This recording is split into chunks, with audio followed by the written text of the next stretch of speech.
Hare Krishna, everyone. Welcome to the Tuesday Learning Bhagavatam class. Hope you're all well. Today, we're carrying on with Canto 8, Withdrawal of the Cosmic Creation, Chapter 7, Lord Shiva saves the universe by drinking poison. And our guest speaker is none other than Nitya, Jai Nitya Prabhu, Hare Krishna Prabhu. Welcome back. Over to you, Hari Bol. Hare Krishna, Dharmendra Prabhu. It's my great honor and privilege to be here with all of you again after a very, very long time. And I'm happy to say that I was around in the beginning in the first canto, and still somehow hanging around in the eighth canto, and hopefully we'll be there for the 12th. So you all seem determined to carry on. So this is very glorious service. And yeah, wonderful. Dharmendra Prabhu, you're doing so many years now. This must be coming up to third or fourth year of this program going on, right? Third I year, guess Prabhu. fourth year. Third year, is it? Yeah, incredible. So such a wonderful service, and so many devotees who are getting the opportunity to hear the Bhagavatam. And I remember in the beginning, for many of them, that was their first time actually hearing from the Bhagavatam. So this is great that you're all still here in the eighth canto. And personally, I just love reading Bhagavatam, speaking on Bhagavatam, and sharing with others. Nice to see a familiar face from our Bhakti Center morning program, Sadhvi Devi Dasi. And nice to see you offering pranams. You are online and enthusiastic from morning until night. Hare Krishna, lovely to see you. Okay, so I think without further ado, we have an hour to hear and chant and discuss together. So I'm going to go through. I'd like to keep it a little interactive, but we will read through the verses to make sure that we touch on everything that is there in the Bhagavatam. And if you do have any questions, just raise your virtual hand. That'll be easier for me to see. And yeah, like that, we want to make it very interactive and make sure that if you do have any questions, that please ask. That's what keeps everything livening and inspiring for all. Otherwise, there's no limit to the amount of wonderful things that can be said in the pages of the Bhagavatam. So we'll start by offering our respects through the medium of the Mangala Charanam. If you know these, you can remain muted but join in. If not, you can meditate on the transcendental sound vibration. Om Agyanatimirandasya Gyananjana Shalakaya Chakshurumilitangena Tasmai Shri Guruve Namaha Shri Chaitanya Manubhishtam Stapitam Gena Bhutale Swayam Rupa Kadamayam Dadati Swapadantikam Vandeham Shri Gurun Shri Yuta Parakamalam Shri Gurun Vaishnavamscha Shri Rupam Sagrajatam Sahagana Raghunathanditam Tam Sajivam Sarvetam Savadhutam Parijana Sahitam Krishna Chaitanya Devam Shri Radha Krishna Padan Sahagana Lalita Shri Vishakanvitamscha He Krishna Karuna Sindhu Dinabandhu Jagatpate Gopisha Gopika Kanta Radha Kanta Namostute Tapta Kanchana Gaurange Radhe Vrindavaneshwari Vishabhanu Sute Devi Pranamami Hari Priye Vancha Kalpatarubhyascha Vipa Sindhubhyevacha Tatidanam Pavanebhyo Vaishnavebhyo Namo Namaha Shri Krishna Chaitanya Prabhu Nityananda Shri Advaita Gadadhara Shivasadi Gaura Bhakta Vrinda Hare Krishna Krishna Krishna Hare Hare Hare Rama Rama Rama Hare Hare. Jai Srila Prabhupada ki jai, Ananta Koti Vaishnava Vrinda ki jai, Jai Nitai Gaura Premanandi Hari Hari Bo. Okay, so I'm just going to share my screen now. Hopefully everyone can see that. We have there we go. So we are reading from, and we can recite all together. Om Namo Bhagavate Vasudevaya. Om Namo Bhagavate Vasudevaya. Om Namo Bhagavate Vasudevaya. So we're reading chapter 7 of 8th Canto. And this chapter is entitled Lord Shiva Saves the Universe by Drinking Poison. So this is the obvious theme. Looks like there's someone waiting to get in. I'll just put them in. So we'll just read the summary. And when I teach, I do like to read. I think it's really important. It's an underrated activity these days. Often devotees prefer, which is also fine, to hear, in the sense to listen to lectures. I also relish like that. But it's really nice to read. Unfortunately, not all of us have a strong taste for reading. So it's nice to do it. And since you all can see it on the screen, you can follow along. The summary of the 7th chapter is as follows. As described in this chapter, the Supreme Personality of Godhead, appearing in his incarnation as a tortoise, dove deep into the ocean to carry Mandara mountain on his back. At first, the churning of the ocean produced Kalakuta poison. Everyone feared this poison, but Lord Shiva satisfied them by drinking it. With the understanding that when the nectar was generated from the churning, they would share it equally, the demigods and the demons brought Vashuki to be used as the rope for the churning rod. By the expert arrangement of the Supreme Personality of Godhead, the demons held the snake near the mouth, whereas the demigods held the tail of the great snake. Then, with great endeavor, they began pulling the snake in both directions, because the churning rod, Mandara mountain, was very heavy and was not held by any support in the water. It sank into the ocean. And in this way, the prowess of both the demons and the demigods was vanquished. The Supreme Personality of Godhead then appeared in the form of a tortoise and supported Mandara mountain on his back. Then the churning resumed with great force. As a result of the churning, a huge amount of poison was produced. The Prajapatis, seeing no one else to save them, approached Lord Shiva and offered him prayers full of truth. Lord Shiva is called Ashutosh because he is very pleased if one is a devotee. Therefore, he easily agreed to drink all the poison generated by the churning. The goddess Durga, Bhavani, the wife of Lord Shiva, was not at all disturbed when Lord Shiva agreed to drink the poison, for she knew Lord Shiva's prowess. Indeed, she expressed her pleasure at this agreement. Then Lord Shiva gathered the devastating poison which was everywhere. He took it in his hand and drank it. After he drank the poison, his neck became bluish.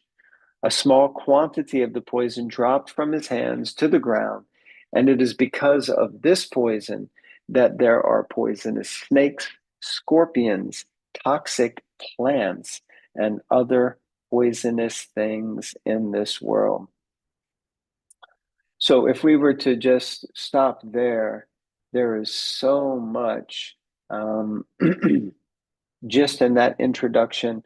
that we can see that this chapter 7 of the 8th canto, regarding, or as Prabhupada would say, in the matter of Lord Shiva drinking an ocean of poison, is filled with so many aspects of pastime, incarnations, philosophical points. So there's so many things that can be brought out here.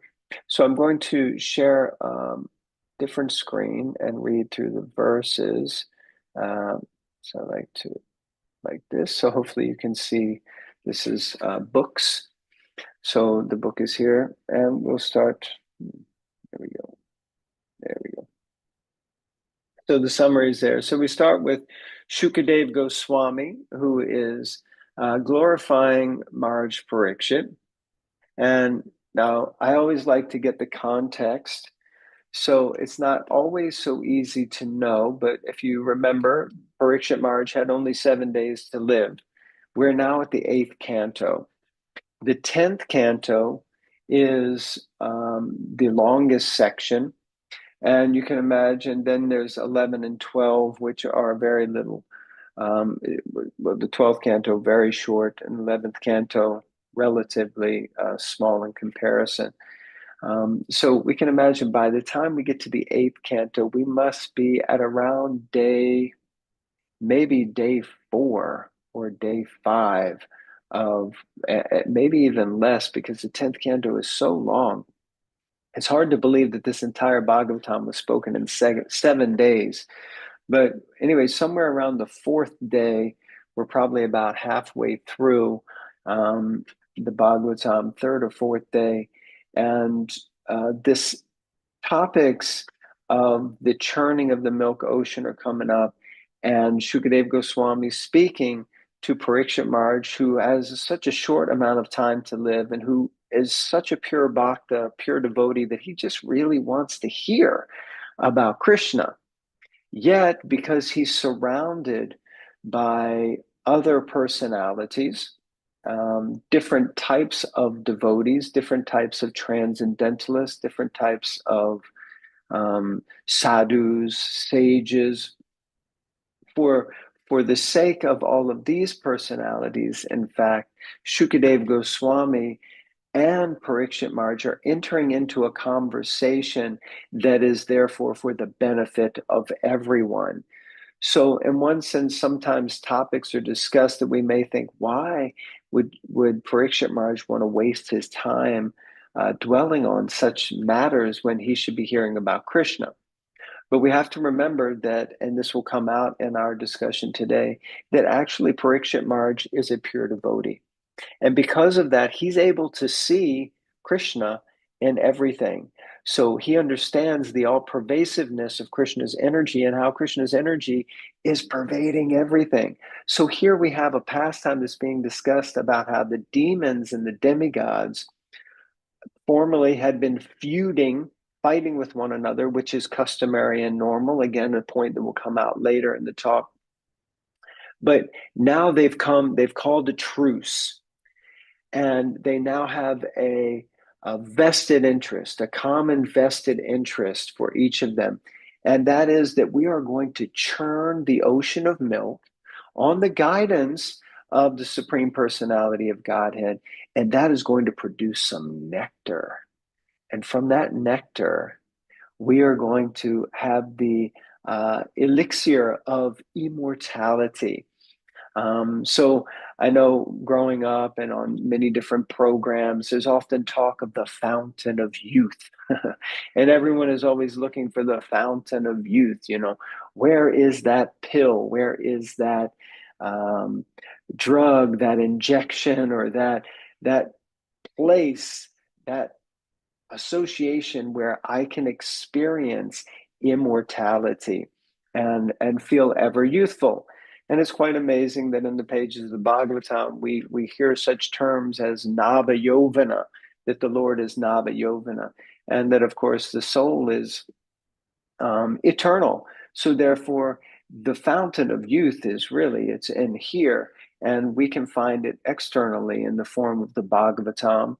in the form of the Bhagavad Gita. Yesterday was Gita Jayanti Day. We go amiss if we don't mention Gita Jayanti and the Bhagavad Gita on this auspicious occasion. So like this, Shukadeva Goswami, Parikshit Maharaj are speaking, and they're discussing the entrance of Vasuki, who is this immense and great serpent or snake.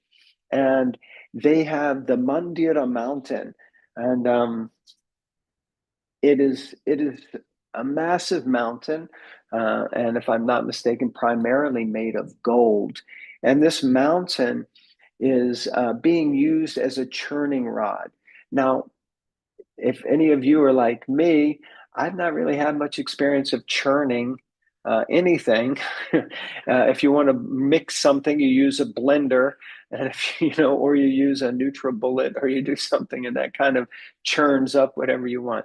But in the olden days, as they would say, then they used to churn butter, or rather churn yogurt into butter. And by doing this, then it would actually, the churning, that motion of actually thickens up and transforms that yogurt into butter. So now they're going to churn the milk ocean.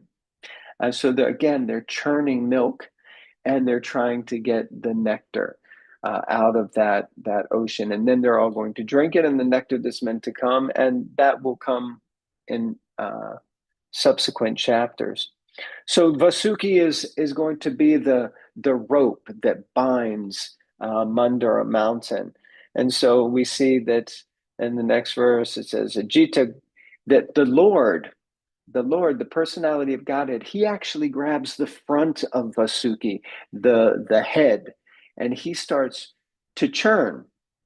Now, of course, as is customary, the demons, if the demigods who are on the side with Ajita, which means he was unconquerable, if the demigods are on the side with Krishna, with the Supreme Personality of Godhead, and that's the head, then if the demigods are on the side with the Personality of Godhead and the head, then the demons get stuck at the tail end. And of course, they start to feel like, that's not fair. Why should we have the inauspicious end? So they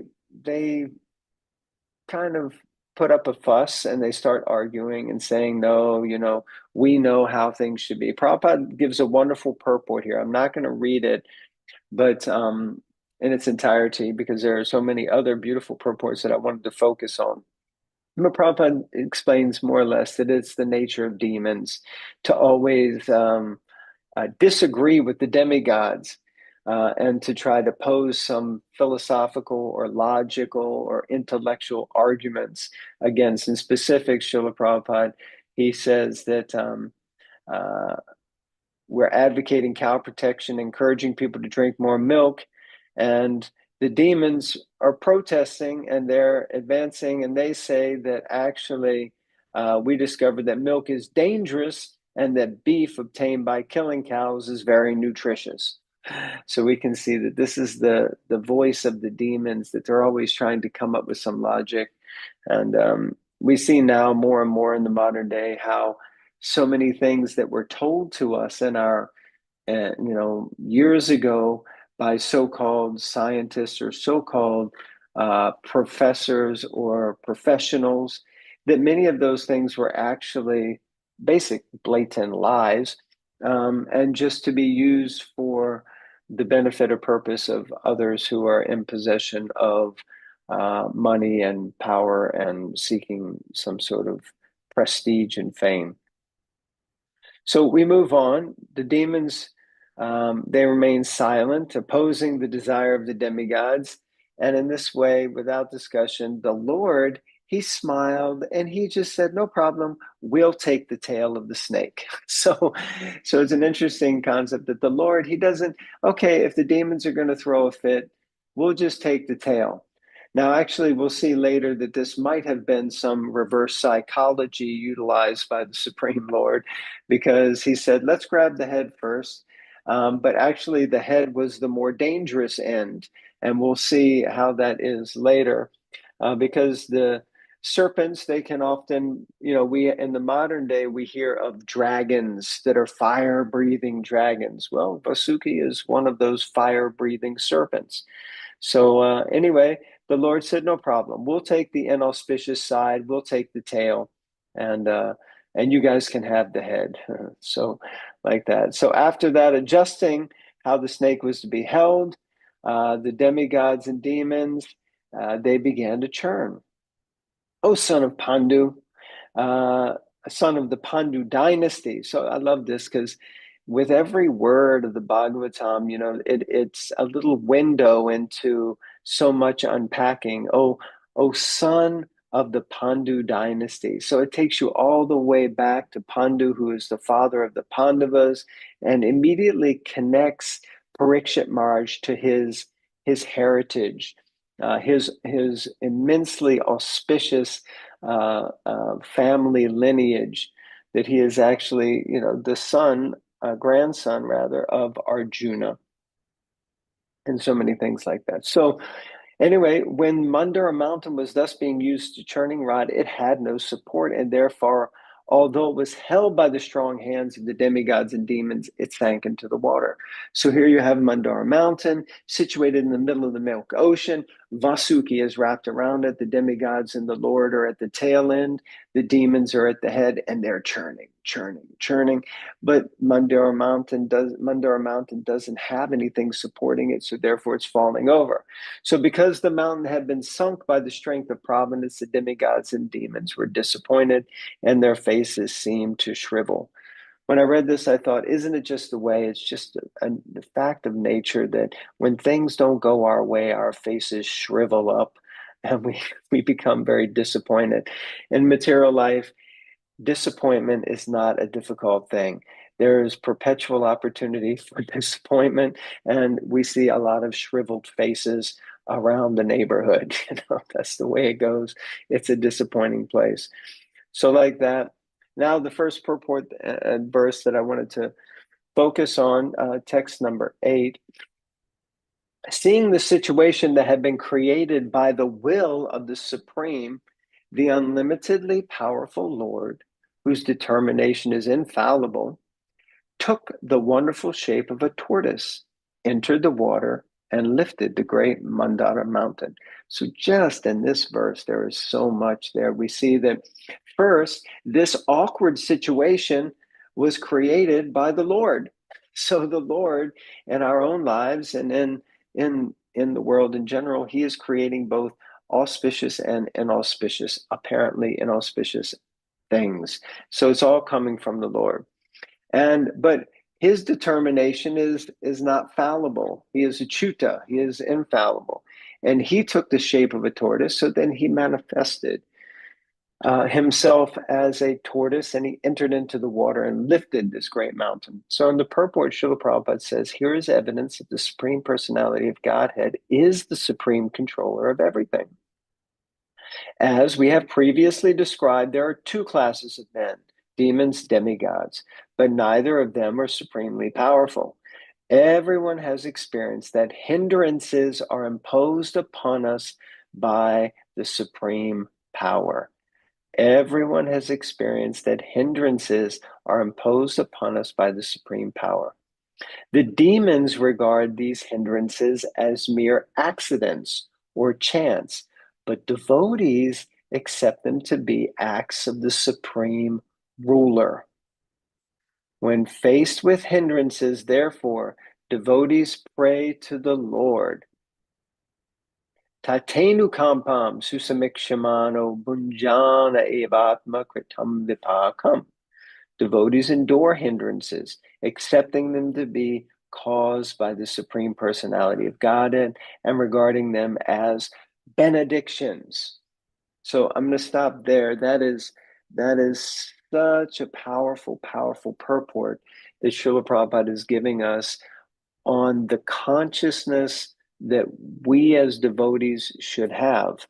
Now, I'm probably not alone in saying that I definitely do not always see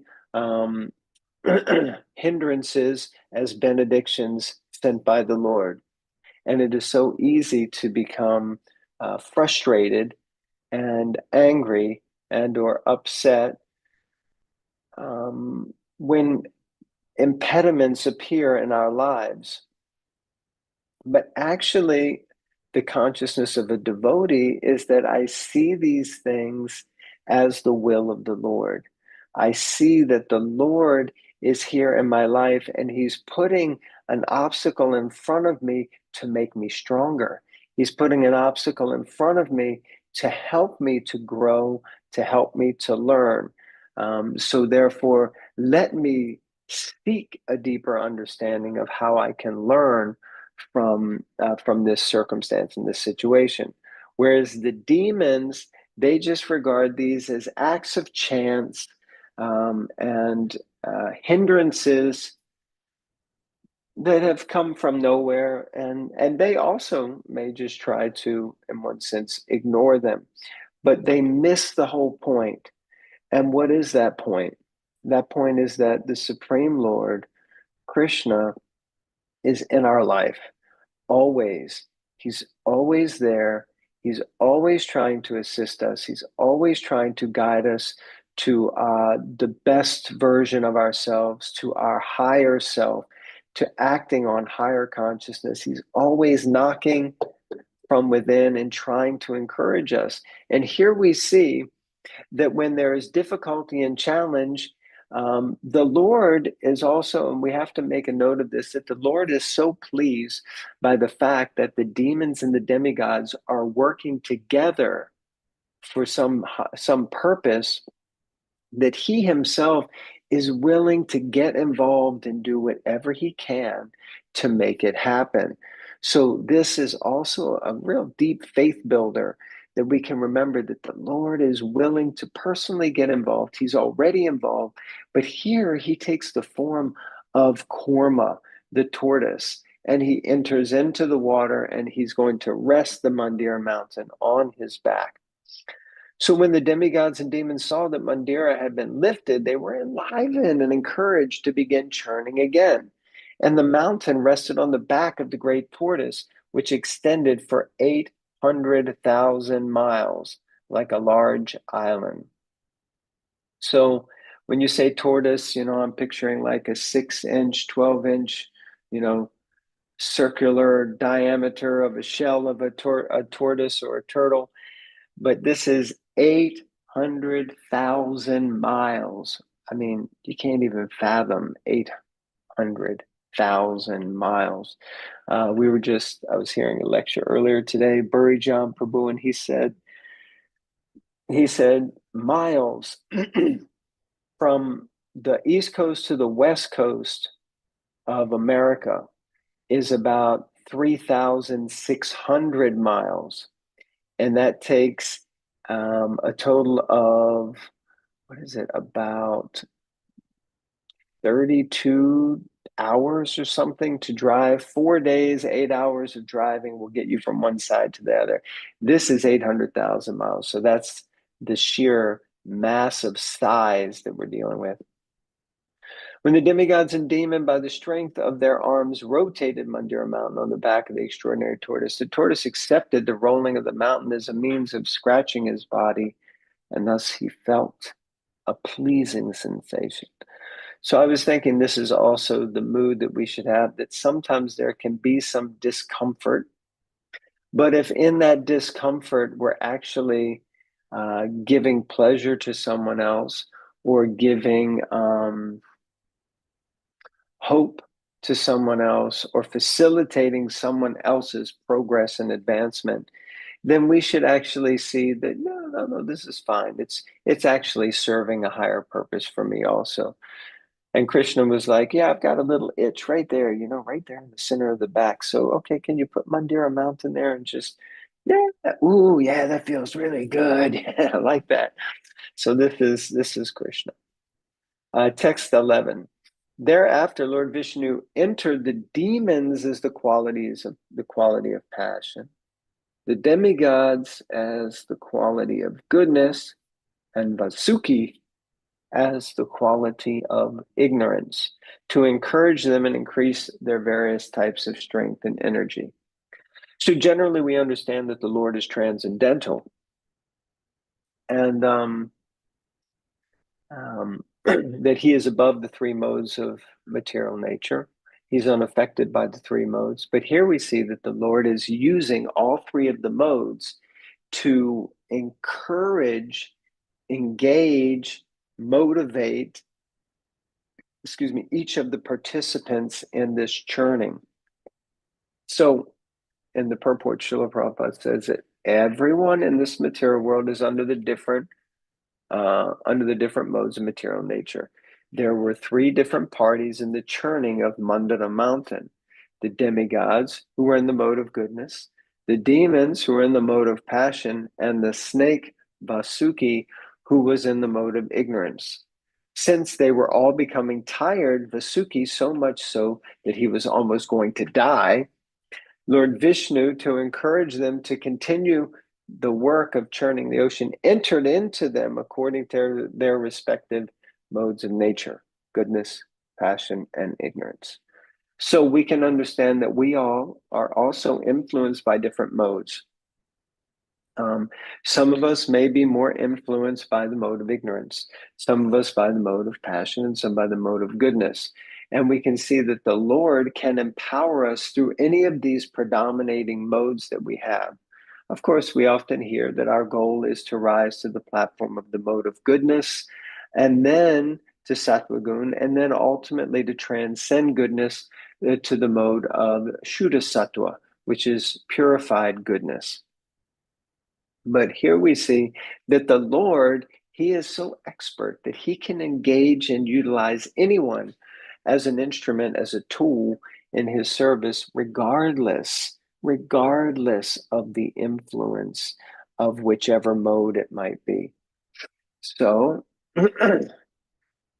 moving on, manifesting himself with thousands of hands, the Lord then appeared on the summit of Mandira mountain, like another great mountain, and held Mandira mountain with one hand. In the upper planetary systems, Lord Brahma and Lord Shiva, along with Indra, king of heaven, and other demigods, offered prayers to the Lord and showered flowers upon him. So now you have the Lord. He's there as Ajita. He's churning the milk ocean with the demigods.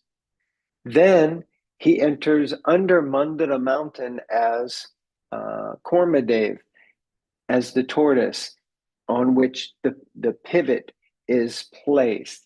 Then and the Lord appears in 1,000-hand form, and he sits on top of Mandara mountain, as well as the fact that the Lord, through the different agencies of the modes of material nature, has entered into each and every one of the participants.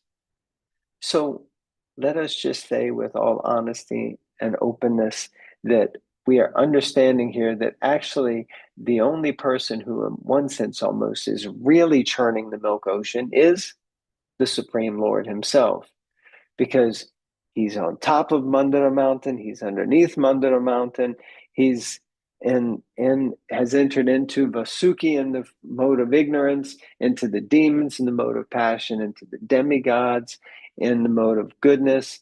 He's Korma, he's the 1,000-armed, he's everywhere. He's all pervading at this point. The demigods and demons worked almost madly for the nectar, encouraged by the Lord who was above and below the mountain, and who had entered the demigods, the demons, Vasuki, and the mountain itself. Okay, so he's even entered the mountain. Because of the strength of the demigods and demons, the ocean of milk was so powerfully agitated that all the alligators in the water were very much perturbed. Nonetheless, the churning of the ocean continued in this way. So, let's see, my is blocking.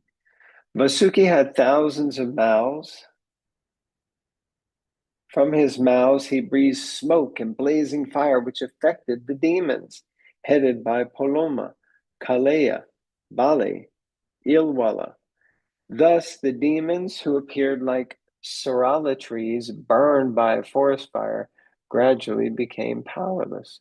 So here we see that Vasuki, who is a serpent, he's now breathing fire, and he's really having a detrimental effect on the demons. Because the demigods were also affected by the blazing breath of Vasuki, their bodily lusters diminished, their garments, garlands, weapons, and faces were blackened by smoke. However, by the grace of the Supreme Personality of Godhead, clouds appeared on the sea, pouring torrents of rain, and breezes blew, carrying particles of water from the sea waves to give the demigods relief. So poetic, so beautiful.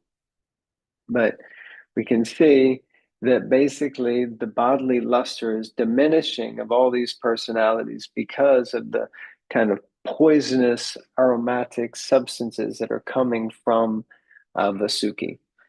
When nectar did not come from the ocean of milk, despite so much endeavor by the best of the demigods and demons, the Supreme Personality of Godhead, Ajita, personally began to churn the ocean. So there you go. So he's holding Vasuki, the rope, and he's sitting on top of Mandara Mountain underneath, and now he's getting, again, personally involved. The Lord appeared as like a blackish cloud. He was dressed with yellow garments. His earrings shone on his ears like lightning, and his hair spread over his shoulders. He wore a garland of flowers, and his eyes were pinkish. With his strong, glorious arms, which award fearlessness throughout the universe, he took hold of Vasuki and began churning the ocean, using Mandara Mountain as a churning rod. When engaged in this way, the Lord appeared like a beautifully situated mountain named Indranila. Okay, so next verse explains that the fish, the sharks, and tortoises and snakes were the most agitated and perturbed. The entire ocean became turbulent. Even the large aquatic animals like whales, water elephants, crocodiles, and teeming gila fish.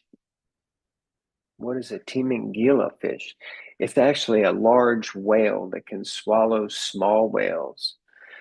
These came to the surface, and while the ocean was being churned in this way, it first produced a fiercely dangerous poison called hala hala. So this is an interesting point that all of these different personalities, they were leaving, the elephants, crocodiles, and Timingila fish. Timingila fish, I've always understood, is actually, well, it says it's a whale that can eat other whales, but generally whales are not, they're vegetarian. So I've always understood that the Timingila fish was more like this, what is it they call it in the modern day? This massive shark, a megalodon, I think they call it. So it's like a shark that can eat whales. Okay, text 19. O king, when that uncontrollable poison was forcibly spreading up and down in all directions, all the demigods, along with the along not working now. There we go. Along with the screen is blocked by this. Lord himself approached Lord Shiva, Sadashiv, feeling unsheltered and very much afraid. They sought shelter of him. So now we have the Lord who's going to get shelter from Lord Shiva. So this could very much be a source of debate amongst devotees who claim that Lord Shiva is God. We see here that Krishna is going to get the help of Lord Shiva. So one may question, since the Supreme Personality of Godhead was personally present, why did he accompany all the demigods and people in general to take shelter of Lord Sadashiv instead of intervening himself in this connection? Srila Madhva Acharya warns Rudrasya yashasho ritaya swayam Vishnu Visham Vibhu na shanjare samartopi vayam koche prashantaye. Lord Vishnu was competent to rectify the situation, but in order to give credit to Lord Shiva, who later drank all the poison and kept it in his neck, Lord Vishnu did not take action. So I think and find this so very important. It's such an important verse and understanding, and that is that sometimes we may take so much on ourselves and forget the magic word of delegation, finding someone else to take that on. Here we see that the Lord is not bothered about who gets it done. He just wants it to get done. And also for him, he prefers that, depending on what the thing is that the Lord needs to get done, he is so willing to give credit to someone else. And it always reminds me of this statement that just think how much we could accomplish if we don't care who gets the credit. Just think how much we could accomplish if we were able to give up caring about who's going to get the credit for this. Such an important point. So, it continues on. Demigods observed Lord Shiva sitting on the summit of Kailash Hill with his wife, Bhavani, for auspicious development of the three worlds. He was being worshipped by great saintly persons desiring liberation. The demigods offered him their obeisances and prayers with great respect. So, the Prajapati said, "Oh, greatest of all demigods, Mahadev, super soul of all living entities and cause of their happiness and prosperity, we have come to the shelter of your lotus feet. Now please save us from this fiery position, which is spreading all over the..."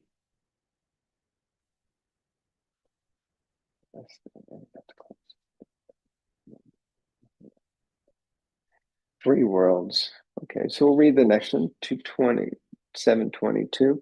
Oh Lord, you are the cause of bondage and liberation of the entire universe because you are its ruler. Those who are advanced in spiritual consciousness surrender unto you, and therefore you are the cause of mitigating their distress, and you are also the cause of their liberation. Mm-hmm. We therefore worship your lordship. So this is great. But we shouldn't be taking something like this blindly. This is the sort of question that we should ask ourselves. Where is my faith? How much faith do I have? And like that, we can then read this purport. Actually, Lord Vishnu maintains and accomplishes all good fortune. If one has to take shelter of Lord Vishnu, why should the demigods take shelter of Lord Shiva? They did so because Lord Vishnu acts through Lord Shiva in the creation of the material world. Interesting point, especially considering Lord Shiva is actually responsible for the cosmic devastation. But we don't always remember that he plays an immensely crucial role in creation. So let's carry on. He is the father of all living entities, aham bija pradapita. This refers to the actions performed by Lord Vishnu through Lord Shiva. Lord Vishnu is always unattached to material activities, and when material activities are to be performed, Lord Vishnu performs them through Lord Shiva. Lord Shiva is therefore worshipped on the level of Lord Vishnu. When Lord Vishnu is untouched by the external energy, he is Lord Vishnu. When Lord Vishnu is untouched by the external energy, he is Lord Vishnu. But when he is in touch with the external energy, he appears in his feature as Lord Shiva. Okay. So this is a very interesting point, very deep philosophical, even you could say theological point, that the Lord, Krishna, he is beyond the material world. He's beyond the mundane world. Even if he enters into it, which he does, but he remains unaffected. So if he has to get something done in the material world, he himself personally will not do it. He has to empower someone. And in this situation, he is empowering Lord Shiva. And he empowers Lord Shiva specifically in the process of creation. And it's a very interesting point that Shiva, when when Mahavishnu, Karnadakshaya Vishnu, when he glances over the material energy. Now remember, who is the material energy? The material energy is Durga. So when the Lord glances over the material energy, which is Durga, his glance impregnates the material energy. That glance is Lord Shiva, because Vishnu would not impregnate Durga. That is the job of Lord Shiva.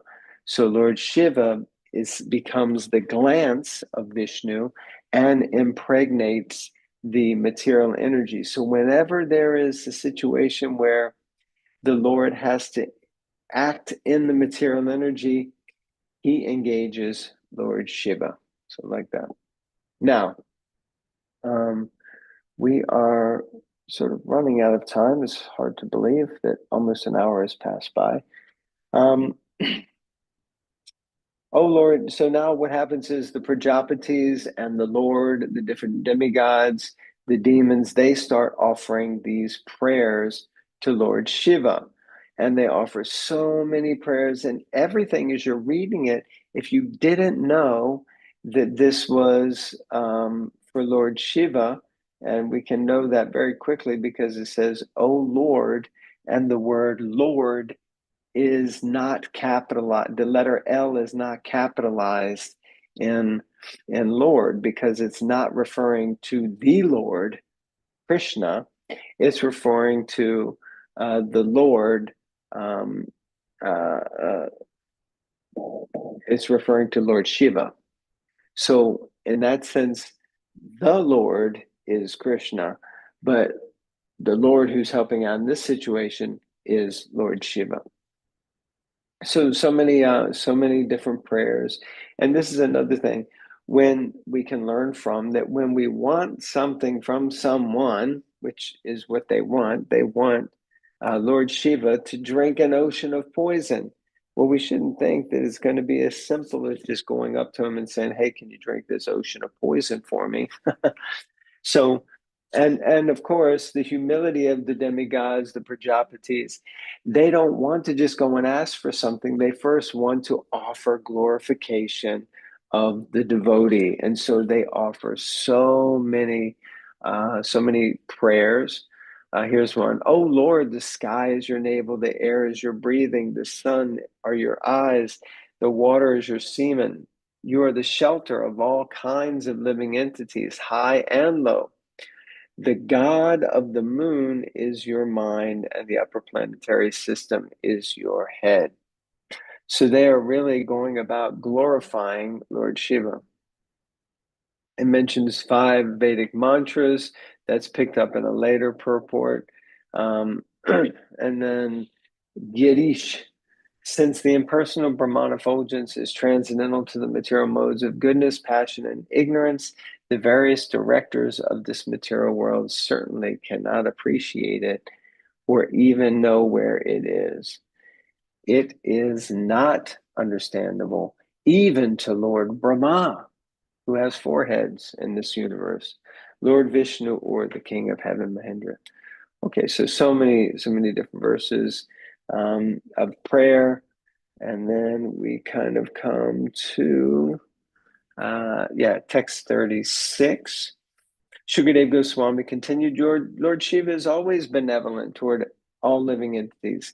When he saw that the living entities were very much disturbed by the poison which was spreading everywhere,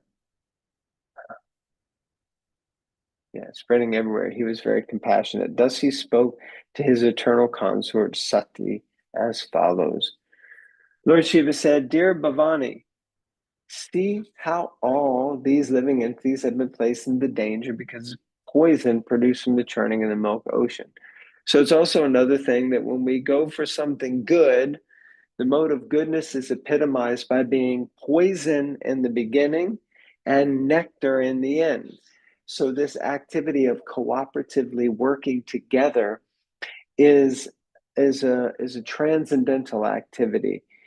Especially because they're doing it to try to get the nectar and to serve the Lord. So therefore, it will have immense positive effects. And so Lord Shiva says, just see how these living entities have been placed in danger because of the poison produced from the churning of the milk ocean. And we'll read this translation down here. People in general, being bewildered by the illusory energy of the Supreme Personality of Godhead, are always engaged in animosity toward one another. But devotees, even at the risk of their own temporary lives, try to save them. So this verse seems to be implying that the devotees do not get bewildered by the illusory energy and engage in animosity toward one another. Unfortunately, that is not true. Devotees also enter into animosity with each other, which is not such a nice thing. So in the purport there, Srila Prabhupada says, this is the characteristic of a Vaishnava. He is paradukkha dukhi. A Vaishnava is always unhappy to see conditioned souls unhappy. So where do we get that from? We get it from God. Okay, 41, 42. Thereafter, Lord Shiva, who is dedicated to the auspicious, benevolent work for humanity, compassionately took the whole quantity of poison in the palm of his hand, just right in his palm, in the Brahmaranja, the Brahmatirtha, and he just drank it like that. So Prabhupada takes the opportunity to bring up the point that one should not try to imitate Lord Shiva. Lord Shiva can do whatever he likes, but those who try to imitate Lord Shiva by smoking ganja and other poisonous things will certainly be killed because of such activities. Interesting. Text 43, and then we're coming close to the end here. Yeah. So then it mentions about the bluish line on the Lord's neck, and how this marks his neck. Where is it? There it is. That line, however, is now accepted as an ornament of the Lord. So even though the Lord was stained and scarred, you could say, by drinking this poison, he did it for the pleasure of the Lord. He did it so that it would get done and not just be hanging around. But at the same time, we see that he's now left with almost a scar, and that is his name is Nilkant. Nilkant means that one who has a blue neck. It is said that the great personalities almost always accept voluntary suffering because of the suffering of people in general. This is considered the highest method of worshiping the Supreme Personality of God who is present in everyone's heart. This is such a beautiful purport at the end. As you can see, this chapter has had so much nectar. So what is it that we're trying to understand? We're trying to understand that those who engage in the activities for the welfare of others are very quickly recognized by the Supreme Personality of Godhead. So it's not that we just help ourselves. It's not that we just help our fellow devotees. It's that we desire to help everyone. And Srila Prabhupada is the ambassador, the hero who has taught us, the acharya who has taught us through selflessly trying to give and help others. No matter how much difficulty he faced, he just kept going because he just wanted to help society at large. So like this is very, very powerful. So we are now coming to the end. Upon hearing this act, everyone, including Bhavani, the daughter of Maharaj Daksha, Lord Brahma, Vishnu, and people in general, were highly praised this deed performed by Lord Shiva. So they're glorifying Lord Shiva. And then this last little point that scorpions, cobras, poisonous drugs, and other animals whose bites are poisonous took the opportunity to drink whatever little bit of poison fell out of and scattered from the Lord's hands while he was drinking. So these little um, personalities. Prabhupada says snakes, or sorry, it says scorpions, cobras, poisonous drugs, and other animals. And the purport Srila Prabhupada takes the opportunity to mention mosquitoes, which, are such a small living entity, but can actually cause so much pain or basically kill us. Jackals, dogs, and other varieties of animals whose bites are poisonous drank this poison, and basically it fell from the hand of Lord Shiva. Thus end the Bhaktivedanta purports of the eighth canto, seventh chapter of Srimad Bhagavatam, entitled Lord Shiva Saves the Universe by Drinking Poison. Jai Srila Prabhupada Ki Jai, and Grantharaj Srimad Bhagavatam Ki Jai. Canto 8, Chapter 7, Ki Jai. So if anyone has any comments, questions, reflections, chastisements, please raise your virtual hand. We have SC. Not sure who that is, Hare, please. Hare Krishna, Dharma Pranams. Hare My Krishna. name's Shravan Kumar Das. Um, Okay. but yeah, I had a question. It was one of the particular verses. I should have noted the number actually. It said that the demons. I wasn't quite understanding it. Was it that they were imbued with the mode of ignorance, or they were kind of subjected to that in this leela? But then Vasuki, sorry, the mode of passion, and Vasuki was for the mode of ignorance. I just wanted to Yeah. understand. You would. I just assumed. I was expecting to hear that it would have been the demons that would have got the mode of ignorance, just because they're demons. hmm So why hmm was it that it's not that, and it's Vasuki is the mode of ignorance, and demons are mode of passion? Yeah, great. So um, the it's clear the demigods are mode of goodness. The demons are mode of passion. And if you go to the Bhagavad Gita and look in the Gita where the modes are described in the 14th chapter, later they're described more in the 18th chapter. In fact, 14, 15, 16, 17, 18, they all describe the modes of material nature in depth. One thing that stands out is that um, the demoniac mentality of passion is there because the demons are driven to acquire the same thing that the demigods want, but their mode of getting it is devoid of goodness. It's mean they're willing to do whatever they have to do to get to the end that they want.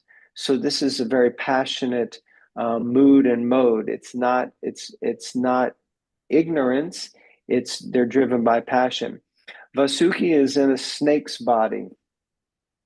In general, this is considered also like, yeah, a kind of ignorance. It's a sort of sloth type of mentality, and it's kind of, yeah, it's ignorance in the sense that it's dangerous. Not that the demons aren't dangerous, but he's poisonous, but he falls into the category of the mode of ignorance. So Vasuki is empowered by ignorance, just like sleep is in the mode of ignorance.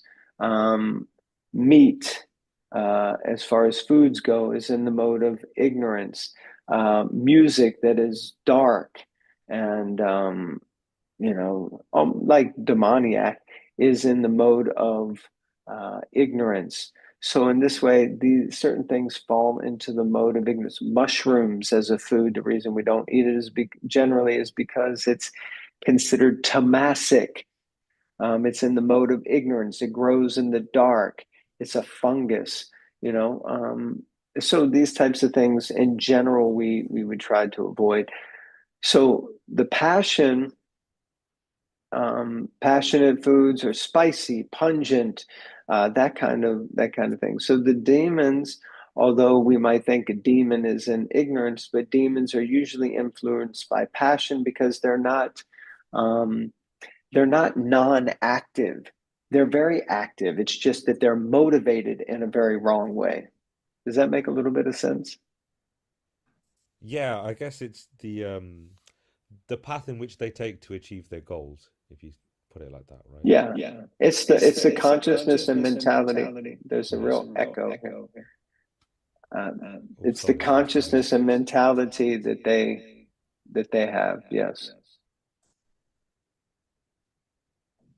Okay, thank you, Prabhu. Thank you. So Sadhvi? Devi Mataji. Hare Krishna, thank you very, very much for tonight. Help me to understand if I have understood it right, where the whole thing began was because of Durvasa curses, right? Because Durvasa cursed the demigods to lose all the power and so on and so on, and that makes it that in turn make it that they need the nectar to help them to gain their power back or something, and then they need the demons help. Have I understood it right? Yes, I'd need to double check who it was that cursed the demigods. I'm not sure. Dharmendra Prabhu has been here probably for all the sessions. If it was Durvasa Muni, Yes, because it was he gave the garland to Indra, Lord Indra, and Lord Indra put it in the put it on put this on the elephant. elephant, and it was a Okay. beast that disturbed the elephant, and they threw it on On the the floor. ground. So what I want to say now is Durvasa is in my understanding he is a rishi, right? Yes, a And Muni, he but Rishi. do I have to learn to that he's a devotee also, right? Yeah, to some extent, yes. How is it possible that he couldn't control himself and to understand that this happened, this was accidentally, that this was not done by Indra, but it was done by the bee. You know what I mean? And got so cooked up Worked up. that he cursed, yes, worked up, and he curses so all the demigods, despite it was only one. If we say, okay, Lord Indra shouldn't do that, and so on, it was one. But then he goes and curse all of them. Please help me to understand that. I don't understand it. Thank you. Yeah, perfect.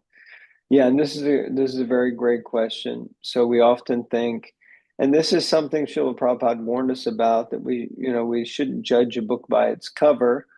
And just because one is in a so-called rishi body or a muni's body, and is conducting themselves as such, does not mean that they're a devotee at all.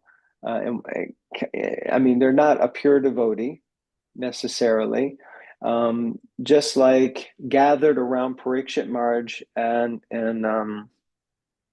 on the bank of the Ganges as he's about to give up his body, are many different uh, famous sadhus and rishis and munis. They're all gathered there because they love to hear, but they also have many different perspectives on the absolute truth. And their perspectives, some of them may be true and precise, but they're not necessarily the perspective that a devotee would have. They're definitely not the perspective that a pure devotee would have, and they're not necessarily the perspective that a Krishna Bhakta would have.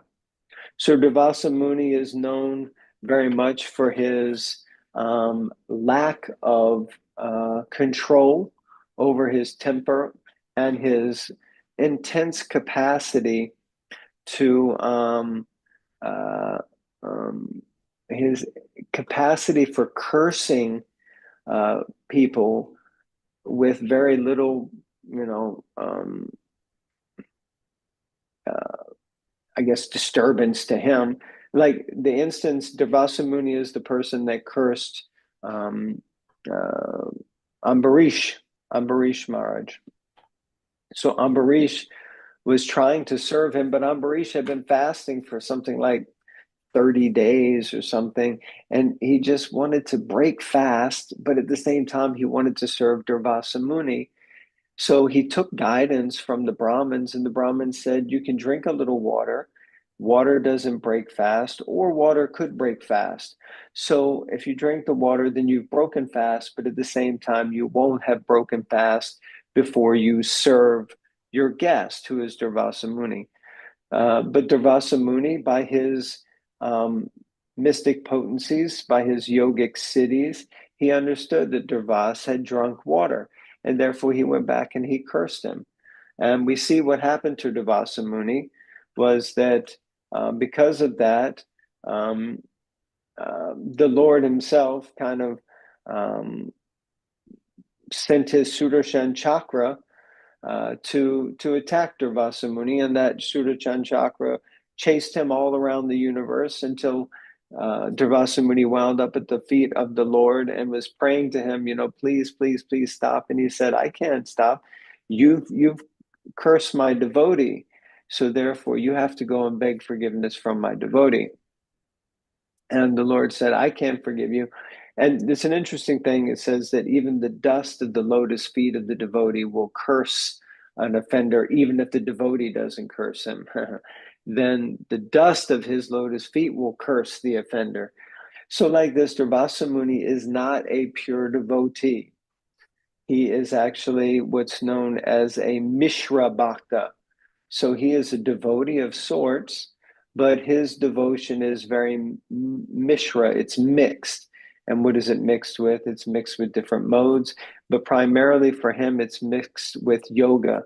So a propensity for yogic powers and yogic siddhis. So he would likely be considered a yoga Mishra Bhakta. So like that. I don't know if that explains it, but it just means basically the essence is that Durvasa Muni isn't a pure devotee. He's a great personality, but just because he's a great personality doesn't mean that he's a devotee, and definitely it doesn't mean that he's a pure devotee. Is that okay? Thank you very much. This is very good. The only thing I want to say, for me, it was very strange to read this. Lord Shiva saved the word, or 3 words and so on. What I start to learn here in the Krishna consciousness was Lord Shiva is destroyer, not saver, destroyer, right? Destroyer, yes. In Yes. general, he's in charge of the mode of ignorance. Yes. And he usually also is in charge of annihilation at the end of the devastation of the planets. Yes. Yes. Universal devastation. Yes. Thank you. So what you got to hear today, if I understood you correctly, Sadhva Devi, is that you got to hear today that also Lord Shiva plays a role in creation. Yes. Yes. And you weren't aware of that. Yes, that's correct. So Lord, because the material energy is Durga, or Bhavani, as we're hearing here, or Parvati, the material energy is actually the wife of Lord Shiva. So when it comes to creation and being in contact with the impregnation of Durga, of Parvati, of his wife, then Krishna or Vishnu is not going to do that. That's going to get handed over to someone else. And who is that someone else? It's Lord Shiva, like that. Thank you. Thank you, Hare Krishna. So it is now 1/4 past. I think Dharmendra Prabhu, we should. Would it be okay if I can ask a question, if that's all right, Prabhu? Sure, of course. And thank you very much. I think there's a good slogan now for my T-shirt that you've given me, which is we can get more things done if we weren't too concerned about getting the credit. So I think that will be something that I can put up But the question that I've got is how should we work together with our three modes of material nature to improve our bhakti? Okay, how do we work together with our own three modes of material nature to improve our bhakti? Yeah, so if you're talking, I mean, um, you mean how do we work with our own modes, or how do we work with other people who are influenced by those modes? No, our own modes, because obviously we go Okay. through that. Yeah. Yeah, so we're all influenced by the modes of material nature in different ways. Some of us may be predominantly influenced by one rather than another, and that will have to do with certain natures. So there are four varnas and four ashrams, and the different varnas, which are basically labels for different natures that we may have, are epitomized because of a predominating influence of a specific mode. So those who are more Brahminically inclined, the teachers, the philosophers like that, they will be more in the mode of goodness. Those who are Kshatriyas are like warriors. They're the ruling class, they're the leaders, they're the managers. They may be or more like the managers, they will be more inclined to the mode of passion. Vaishyas also inclined by the mode of passion. They're the money makers. They're the economists, the bankers. They're also the farmers. So they're in the passion because they're in the form of creation and harvest and selling and generating again wealth. So that's passion, but that also can drift into ignorance. And then Shudras are in the mode of ignorance in the sense that basically they're often not so motivated or inclined in so many different ways. And they just basically get done what needs to be done to the best of their ability. So we have to understand that we have these inclinations within us. Srila Prabhupada taught us very clearly that we should try to rise to the mode of goodness. And from the mode of goodness, that becomes a platform, a launch pad, a stepping stone to Shuddha Sattva, which is pure goodness. So we shouldn't allow ourselves to become depressed and despondent because we get influenced by the mode of ignorance. That's going to happen to us. That happens to the best of us. Or the mode of passion, or the mode of goodness. Prabhupada said in one place that, we should try, our devotees should at least try to get to the mode of passion because they're often influenced by the mode of ignorance. So it means that the modes will still have some play with us until we're on the transcendental platform where we become completely free from them. So we can try to utilize these, and the best answer I can think of is by trying to understand what is our actual dharma according to our psychophysical nature, which means according to our varna. Am I more of a Brahmin? Am I more of a Kshatriya? Am I more of a Vaishya? Am I more of a Shudra? And Shudras are the artisans also. They're the artists. They're the actors. They're the singers. They're the performers. They're also the sports people. So all of these are also Shudras. They're artisans because they do their actions and activities for the pleasure of someone else. They work for a boss in that sense. So, whatever is our nature, it can be used and engaged in Krishna's service. It's not that all of us are going to become naturally Brahminical, but we should definitely aspire for the mode of goodness. And the modes are also broken down into not just goodness, passion, and ignorance, but goodness is broken down into goodness, passion, goodness, ignorance, goodness.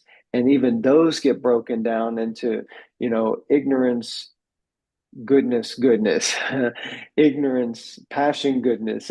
So there are eight, I think Prabhupada says like 8 times 8 times 8. Somehow he multiplies it, that are three. What does he say? He says three times 3 is 9, times 3 is 27, times 3, like that. He says you can keep breaking it down. And that's what causes all the different bodies of the material energy. So all the 8,400,000 species of life are generated and created by this perpetual breakdown of the modes of material nature. So whatever is our nature, we should understand it and recognize that we have to work with it. The entire Bhagavad Gita is all about how Arjuna should use his passionate Kshatriya nature in the service of the Lord to get the job done that the Lord needs to get done. It's not about trying to deny that I have it or trying to change it. That's what Arjuna wanted to do. He wanted to give up his Kshatriya nature and he wanted to take on the nature of a sadhu. He wanted to become a sannyasi and go and live in the forest. But Krishna was saying, no, I don't want you to take sannyas. I want you to be a true sannyasi, which is I want you to be renounced from the fruits of your activities. But at the same time, I want you to act, and I want you to act according to your nature. So like that. Anyway, it was a very long answer, and I don't even know if it made any sense. No, that was really beautiful. Thank you. Comprehensive as always, Prabhu. Hare Krishna. If we could all kindly unmute and say our 3 Haribols. Haribo! Haribo! Haribo! If I can ask, Prabhu, would you be able to say our final prayers? I'll just quickly share them with you. And if you can all mute, if that's okay. There you go, Prabhu. Hare Krishna.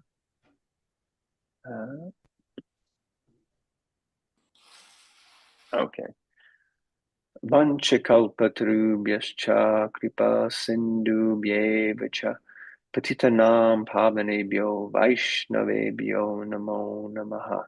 Grantaraj Srimad Bhagavatam ki jai, Anantakoti Vaishnav Vrinda ki jai, Srila Prabhupada ki jai, Gaura Bhakta Vrinda ki jai, Nitai Gauda Premanandi Hari Hari Bo.